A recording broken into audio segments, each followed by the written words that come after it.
Hello guys, and welcome to another quick tutorial from Vintage Radar. Today I'm going to show you how to do the AC reset on your Armitron Pro Sport digital watch.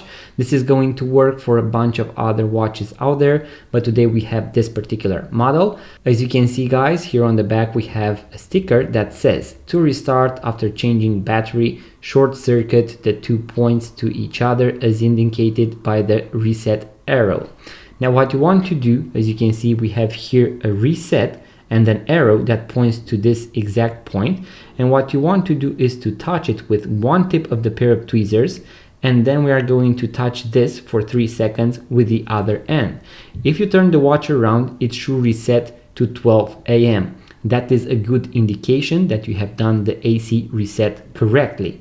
In case you have a different model, make sure to look for the reset or the AC that shows you an arrow, and that is where you want to connect that part with the plus of the battery, and that is going to reset. And once again, the good indicator is that the watch has reset to 12 o'clock. This is also going to apply to Timex watches, Casio G-Shock watches, so most digital watches out there.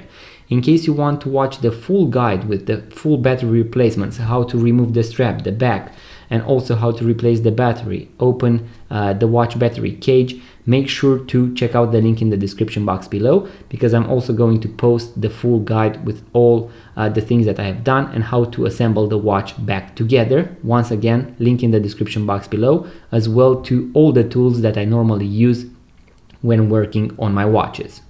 In case you are into vintage watches and you would like to purchase your first vintage watch, make sure to check out our website vintageradar.com, because we have thousands of vintage watches for sale. Once again, link in the description box below. Thank you guys for watching. Make sure to give the thumbs up, subscribe to this YouTube channel, leave a comment. I would love to hear your thoughts out, and I'm going to see you guys on the next one.